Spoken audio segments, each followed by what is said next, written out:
Everyone, आज मैं share कर रहा हूँ अपना 2024 का टेक्स्ट बुक का सीजीएल का जो मैंने पूरे 40 प्री के मॉक्स दिए थे टीयर 1 के लिए। तो जब मैंने स्टार्ट किया था 9 मार्च 2024 को स्टार्ट किया था मॉक देना। और जैसा कि आपको पता है कि सितंबर में हम लोग का पेपर था, तो जब पहला मॉक मैंने दिया 9 मार्च को तो 124 मार्क्स आए। तो वैसे ही धीरे धीरे बढ़ता गया।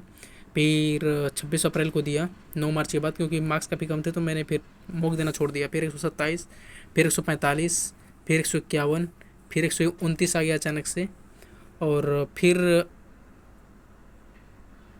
145, फिर 123, फिर 134, फिर 131, फिर 163, फिर 163, फिर 119 आ गया। नहीं, ये फरवरी में का ही दिया था मैंने, तो इसलिए 119 इसमें।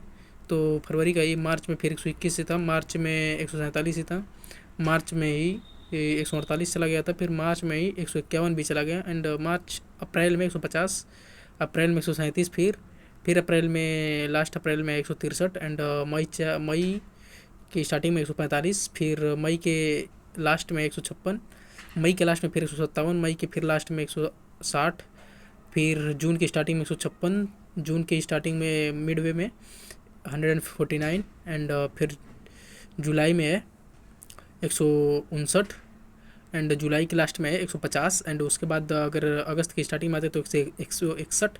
एंड अगस्त के स्टार्टिंग में आते हैं फिर तो 160 दिख रहा है यहाँ पे। एंड 6 अगस्त को 173, देखिए 6 अगस्त 173 हाईएस्ट मार्क पहुँचा है अब तक।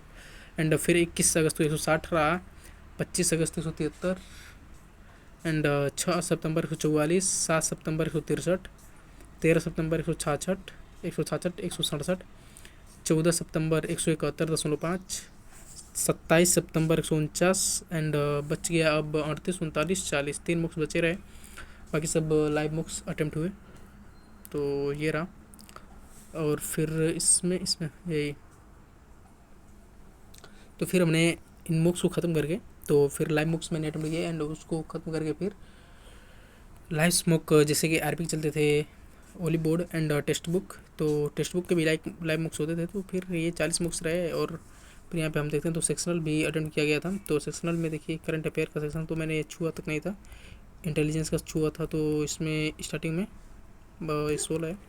स्टार्टिंग में पहले तो कितना था भाई, आजा 43, फिर 37, 32, 24, 48, 49, 45, 41, 48, 1 फरवरी को था 48, 29 फरवरी को था 43, 14 मार्च को था 43, 15 मार्च को था 45, 18 मार्च 44, अप्रैल में 45, 42, फिर मई की बात करें तो 50, 35।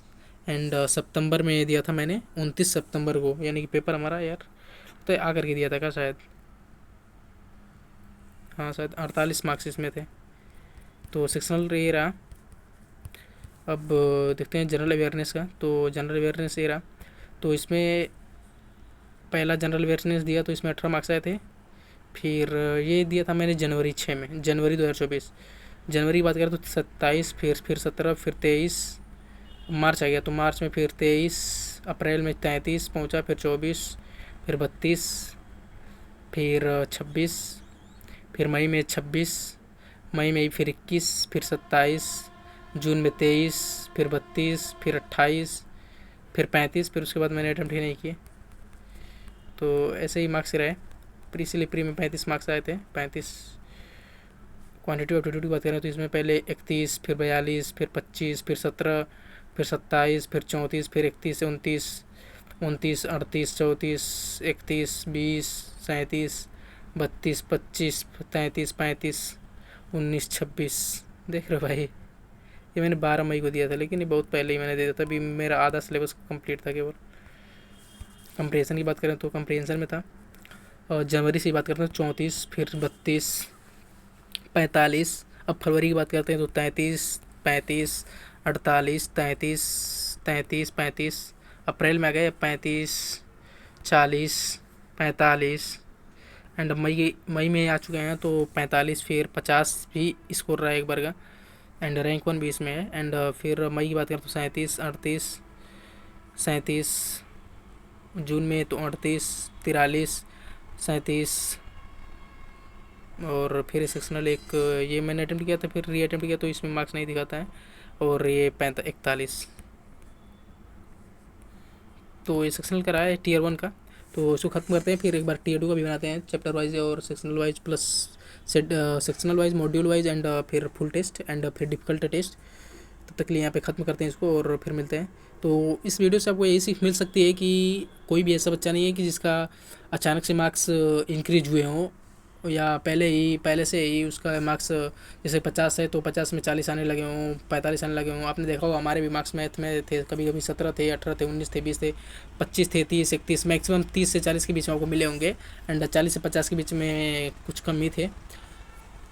और फिर अपने इंग्लिश में भी देखा होगा तो कि 30 से 40 था। एंड कुछ से ज़्यादा ही थे जो 40 से प्लस में थे। एंड रीजनिंग में तो 40 से प्लस ज़्यादा थे, लेकिन हाँ इसमें भी आपने देखा होगा कि 20 से 30 के बीच में काफ़ी मार्क्स थे एंड 30 से 40 में भी थे।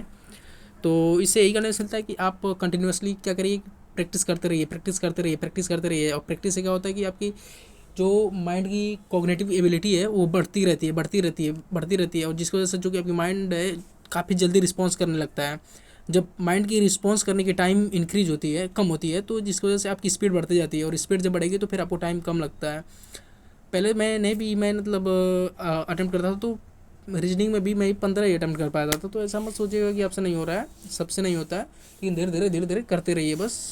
पर डे नहीं तो हफ्ता में एक बार, मतलब 2 बार 3 बार, मतलब अगर हो सके तो पर डे ही दीजिए, क्योंकि अब तो मॉक्स भी अवेलेबल हैं। और मैं उसके लिए जल्द वीडियो बनाऊंगा कि कहाँ कहाँ आपको मॉक्स मिल सकते हैं, जिससे कि आपको परेशानी ना हो।